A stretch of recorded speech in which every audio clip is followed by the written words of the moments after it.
이제 지분 경매를 하려면 꼭 민법 263조, 4조, 5조는 기억해야 됩니다. 263조는 공유 지분의 처분과 공유물의 사용 수익이라 해서 지분 물건은 공유자는 자기 지분은 마음대로 처분할, 자기 지분 전체가 아니라 지분은 마음대로 처분할 수 있고, 그 다음에 지분의 비율로 사용수. 그래서 아까 이거에 근거해서 거래동 물건을 경매하는 겁니다.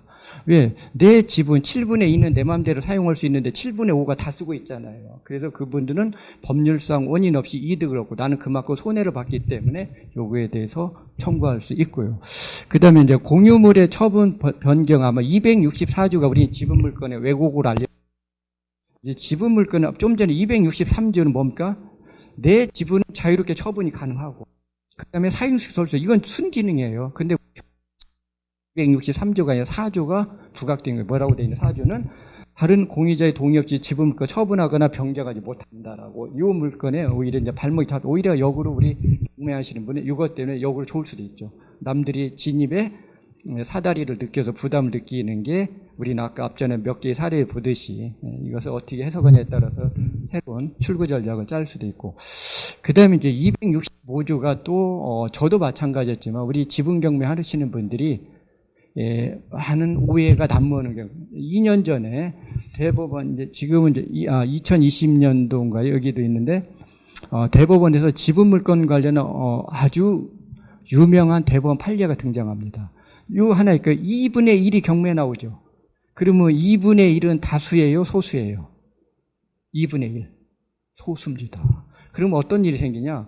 우리가 2분의 1을 낙찰받으면 기존의 2분의 1 소유자 누군가 있을 거 아니에요. 그분을 상대로 인도명령 돼야 안 돼요. 2분의 1 낙찰자가 기존의 2분의 1 소유자를 상대로 못합니다. 전에는 됐거든요. 근데 지금은 그게 안 된다면 바로 이제 이 부분입니다. 우리가 2분의 1을 낙찰받아서 인도명령 신청하는 경우는, 이런 경우는 그 보존행위에 해당돼요. 보존행위는 지분율에 관계없이 할 수 있어요. 그런데 우리는 이런 경우는 관리행위에 해당이 되기 때문에 과반수가 넘어야 된다고. 2분의 1은 반수잖아요. 그렇기 때문에 여기는 단독으로 2분의 1을 낙찰받으면 인도 청구는 할 수 없다라는 유명한 판례가 있고요. 그 다음에 이제 공유물, 아까 지분을 낙찰받을 때의 협의는 민법 269조는 뭐라고 되어 있냐면 협의입니다. 실제 협의가 많아요. 근데 이제 우리는 경매하면 저도 이제 불가피하게 아까 재판상으로 엑시드한 것을 보여주지만 실제는 협의가 많습니다. 저는 협의했어요. 근데 이제 이때 협의하려면 전제 조건이 있지. 양보를 해야 돼요. 근데 양보하지 않으면 재판입니다. 근데 되게 양보를 하지 않는 것 같습니다. 양보를 하면 쉽게 종결이 되는데, 과하게 이제 투자 금액을 회수하려고 서로 하다 보면은 그때는 어쩔 수 없이 재판상으로 정리를 해야 되는 것 같고요. 그 다음에 이제 또 우리가 오해하는 거, 올해 제가 대법원의 판례를, 이제 시간이 없어 8시이기 때문에 제가 여기 내용이 있죠. 먼저 두서없이 얘기를 할게요. 올해 2023년도에 우리 대법원에서 민사집행, 즉 경매 관련해서 의미 있는 각 분야별로, 주제별로 판례들이 나왔는데, 그중에서 이 지분물건 관련해서 의미 있는 판례가 2건이 나옵니다. 대법원에서. 어떤 거냐면, 이제 우리 지금 먼저 여기 넘기지 않고, 먼저 분묘 관련 얘기를 할게요. 분묘. 우리는 이제 분묘는 법정지상권의 일유형인 분묘기지권이 성립하죠. 그러다 보니까는 분묘를 낙찰받으면 실제 임야를 낙찰받았다고 하더라도 그 분묘에 대해 우리가 임의로 이장이나 개장을 못 하죠. 이제 이게 우리가 가장 큰 발목을 잡았습니다. 그런데 2020년도에 지금부터 약 3년 전 2021 연거푸 대법원에서 분묘기지권 관련 획기적인 대법원 판례 변경이 이루어져요. 어떤 판례가 나오냐? 분묘기지권은 법정지상권의 일유형이면서도 불구하고 우리가 지료를 못 받았습니다. 지료 청구가 안 되고, 그 다음에 후순위 봉제사를 하나, 물론 모든 분묘가 아니죠. 분묘기지 성립 유형에 따라서 존속기간이 사실상 무한대에 있잖아요. 취득시효용 분묘기지권 등은. 그런데 이런 모든 것을 대법원 판례 변경에서 이것을 브레이크를 겁니다. 분묘기지권도 지료를 청구할 수 있다라고 해요. 그러면 이 얘기는 무슨 얘기냐? 지료 청구가 있나? 지료 2기에 연체하면 어떻게 돼요? 분묘기지권의 무한대가 깨져버리는 거지. 법정지상권도 2기에 타임을 연체하면 지상권 소멸되잖아요. 이게 그대로 확장이. 그러다 보니까 어떻게 되네요? 작년, 재작년에 경매 우리 전문 투자자들이 분묘만 노리고, 여기 분묘는 소액 투자의 전형이에요. 분묘는 몇백만 원만 있으면 지방이 합니다. 몇백만 원 가지고 지방의 분묘들은 다 왜 지분이야? 형제들이 상속받았기 때문에. 근데 분묘는 단독이 없어요. 왜냐면 형제 3명이 상속받으면 3분의 1씩 나와야 되고, 5형제가 상속받거나 아니면 집안이 큰 집안이면 더 갈라져야 되겠잖아요. 그러다 보니까는 분묘 물건들은 다 지분 물건을 경매 이걸만 낙찰받고서나 나머지 종중들 상대로 어떻게 돼요? 공유물 분할 소송을 하지. 그러면 어떻게 돼요? 지분을, 이 분묘를 어떻게 자를 수가 없죠. 그러면 그동안의 실무에서 사들은 어떻게 돼요? 전체를 경매에 붙여서 낙찰된 금액을 분배하라고 해요. 그러면 공중 입장에서 마른 하른의 날벼락이잖아요. 그러니까 어떻게 돼요? 낙찰자의 그 협상 금액이 끌려올 수밖에 없는 거죠. 낙찰자가 실제 1,000만 원에 낙찰받았는데 2천만 원에 협상해달라면 2천만 원은 아니잖아요. 2천만 원 응하죠. 그렇잖아요. 전체 분묘가 존립이 태로우니까. 그러다 보니까는 바로 낙찰자가 이걸 악용을 했는데 올해 대법원 여기서 브레이크를 겁니다. 앞으로 경매에서 지분 물건, 분묘가 존재하거나 시골의 농가주택에 사람이 살고 있는 거 안 살면 다른데요. 두 가지의 판례가 등장합니다. 미등기 건물에 사람이 살고 있거나 분묘일 경우 경매를 통해서 낙찰자가 현물 분할, 공유물 분할 소송을 하면 낙찰자의 청구 취지를 응하지 말는 거예요. 판사가 판단해가지고 재량으로 낙찰자의 지분만 취득 매수하게 전체 경매 붙이지 말고 그렇게 되면 어떻게 돼요? 낙찰자의 카드가 약화되는 거잖아요. 낙찰자는 지금 꼬리를 가지고 전체 몸통을 흔들려고 지금 지분을 갖고 공유물 분할 소송을 했는데 대법원에서 뭐라고 가이드를 줬냐면 낙찰자가 흔드는 부분, 게 꼬리만 받았잖아요. 그럼 꼬리 부분만 기존의 공유자가 얹어서 사라는 거지. 그럼 어떻게 돼요? 우리 이제 출구 전략을 다시 짜야 된다는 거라. 이제 그게 올해 연거푸 등장합니다. 지분 물건에 있어서. 그런데 이제 여기 이제 이런 게 나오죠. 여기 바로 이걸 언급해요. 우리는 이제 이 부분을 제가 이것 때문에 지금 상세히 설명했는데 우리는 현물로 분할할 수 없거나 분할로 인한 현저히 가액이 감소는 여부에 경멸하겠죠. 그래서 기존 우리 저를 포함한 우리 경매하시는 분들 이 규정을 우리들은 선용이라고 하고 상대방 낙용이라고 하죠. 가족들은 우리는 이걸 이용한 거죠. 왜냐하면 아까 분묘를 어떻게 나눌 수 있습니까? 그죠? 못 나누잖아요. 그렇기 때문에 이것은 전체를 경매죠. 우리가 꼬리를 낙찰받으면 몸통을 흔들 수 있다. 그리고 지금까지 이렇게 해서 사실 경매하시면 승승장구한 것도 봤고. 근데 이게 올해 대법원의 가이드를, 브레이크를 걸은 거죠. 이런 경우는 안 된다는 거지. 그 꼬리 부분만 얹혀서 기존의 공유자한테 사라는 거라. 그러면 나는 지금 아까 성수동 같이 전체를 흔들어서 일거의 차익을 얻어야 되는데, 그러면 또 지분만 되면 가격이 높게 형성될 수가 없게 되는 거죠. 그런 것들은 이제 감안을 좀 하셔야 됩니다. 그게 이제 올해 의미 있는 판례들이 등장했던 것 같고. 네.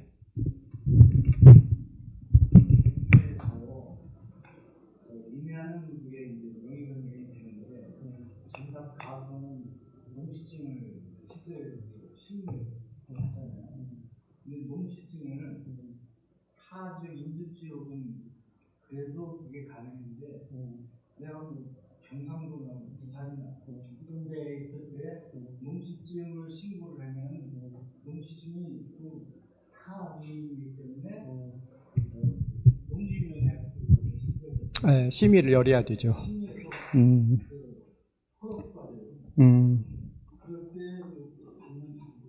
그러니까 맞아요. 이제 지금 그 농지법이 재작년인가에 강화가 됐죠. 그래서 농지법에도 명문 규정이 있어요. 지분 경매 시 농지증 발급에 제한을 두었는데 거의 농지법에서는 7명입니다. 이제 법적으로는 지분 경매 7명이 넘어가면 안 돼, 취득은. 근데 또 여기에 전제 조건이 이것도 지방 조례로 정하라 했어요. 그래서 이제 농지는 선생님들이 반드시 지분 경매를 할 때는 낙찰받기 전에 그 담당 공무원한테 이건 확인해야 될 것 같아요. 근데 이제 그래서 서울 근교 제가 이제 강화도 같은 데는 그 농지 심의를 2주만 한 번씩 한답니다. 하도 위지인들이 땅을 샀어서. 이제 강화도는 이제 우리 나 때문에 따로 심의를 열지 않고 이제 2주 텀으로 그냥 한 달에 2번씩 열린답니다. 자동으로. 그만큼 거기는 위지인들이 농지 취득에 심의를 해야 되니까. 그럼 우리는 이제 그 사이에 같이 심의에 올라가는 거죠. 이제 올라가는데 이건 이제 그렇게 되는데 이제 경매는 이제 일반 매매는 사실 그분들이 컷오프 할 수 있어요. 그런데 이제 경매는 법률 규정에 의한 물권 변동이라 단지 이분이 여기에 연구가 없는 사람이라고 컷오프는 못 하게 돼 있답니다. 핵심은 뭐냐? 영농 의사가 있느냐 없느냐는 거지. 이 읍을 낙찰받은 게. 그 다음에 이분이 이 물건을 투기적 목적인지 아닌지만 심사하게 돼 있어요. 그렇기 때문에 우리가 비연구지역이라 해서 안 된다는 것은 안 된다는 거죠. 그건 공무원의 재량권 이탈이라는 거예요. 왜? 나는 아무 연구관 경상도라도 내가 글로 낙찰할 거라는 거죠. 그죠? 그래서 내가 농사 짓겠다면 그걸 그분들은 현재 시점에 당신은 서울에 주소를 두고 있고 무연구지역에서 무슨 농사 짓냐라고 해서 지금의 기준으로 그것을 못한다는 거죠. 반려나 거절을. 만약에 그렇게 되면 우리 이제 행정심판이나 행정소송을 제기할 수 있다는 거지. 일반 매매는 가능하답니다. 그건 통작거리 밖에 안 돼요.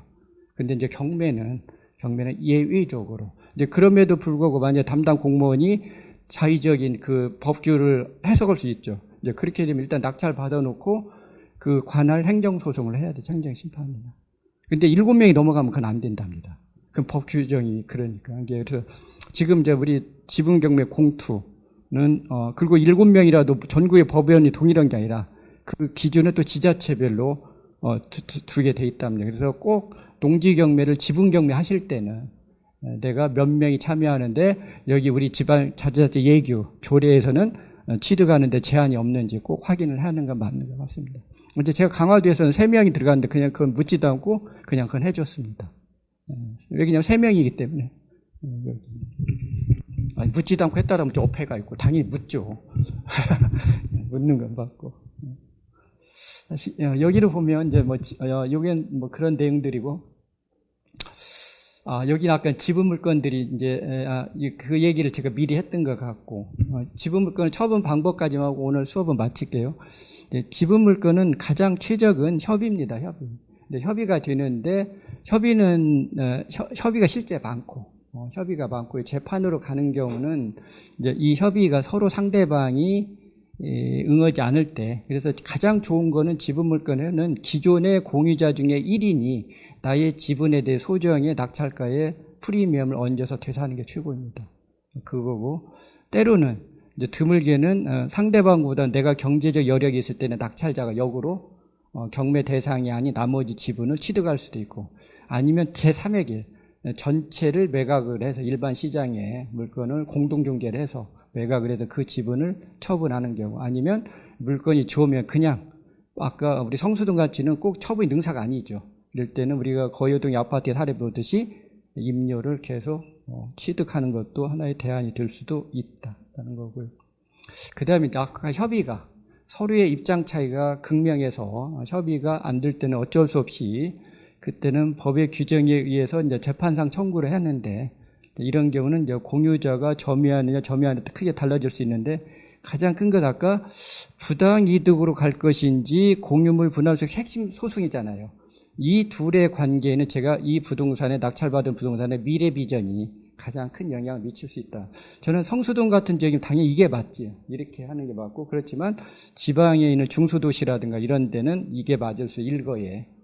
가끔 제가 경매 물건에 지분 물건 낙찰받고 고가의 지방에서 면수지에서 봤는데 이분의 낙찰 가격보다 더 싸게 된 게 없어요. 이제 지분을 너무 이분이 오판해가지고. 이를테면 제가 특정 지역을 언급하지 않겠는데, 어느 분이 이분 아마 전국적으로 지분 물건만 경매하러 다니는 친구더라고. 이제 시골의 농가주택이 다 미등기죠. 농가주택의 형제들이 상속받은 일부 대지를 낙찰받았는데 이 친구가 4분의 1인가를 1,000만 원에 받았더라고요. 그래서 2년 동안 재판하고 경매 붙여서 나왔어요. 그러면 최소 낙찰가가 얼마 이상이어야 돼요? 4천만 원 이상이 원금이잖아. 그러면 이 친구는 4천만 원고 경매만 최소 6천 원 돼야 돼요. 그래야 1,500원 회수해야 되잖아. 그런데 낙찰가가 4천도 안 나왔어. 4천도. 그래서 제가 그 물건은 최고의 승자가 누구냐? 낙찰 전체를 3,600인가 얼마에 낙찰받은 거 민호더라고. 이 친구는 전체를 아까 이 친구는 4분의 1을 1,000만 원에 받은 거잖아. 이 사람은 4분의 4를 얼마예요? 3,600에 받았어요. 그러니까 보니까는 재주 부리는 사람 따로 있고 돈 버는 사람 따로 있더라고. 근데 이 친구는 지분만 풀어준 거지. 풀어놓고 엉뚱한 사람만 좋은 일 시키는 그런 사람이에요. 제가 오늘 수업은 제가 여기까지 하고요. 그리고 사실 이 지분 물건 이렇게 막 단정적으로 하기엔 조심스러워. 여기 우리 회장님 계시지만 사실 또 케이스 바이 케이스입니다. 제가 하는 게 범용적이라고 할 수도 이제 제가 큰 틀 속에서 얘기했지만 또 사람 사는 관계이기 때문에 또 다른 길로 걸어갈 수도 있는데 제가 이제 크게 이야기한 것은 지분 물건의 가장 좋은 방법은 협의가 원칙인데 협의가 되지 않았을 때는 우리가 흔히 시중에는 거의 모든 교과서는 공유물 분할을 언급해 놨거든요. 근데 공유물 분할에는 부당이득이라는 그런 게서 그것은 내가 어느 게 유불리하냐. 서로 공유물 분할이 좋은 점은 부당이득의 단점입니다. 반대로 부당이득의 장점은 공유물 분할 단점이 되겠죠. 그래서 이런 경우는 결국 선택의 의사결정은 나의 몫인데 그에 가장 핵심적 관여할 영역은 미래 비전이 될 것 같다. 그래서 향후에 집값이 계속 오를 여지가 있으면 그때는 부당이득이 저는 개인적으로 낫지 않냐라는 생각하면서 오늘 수업을 마치도록 하겠습니다. 수고하셨습니다.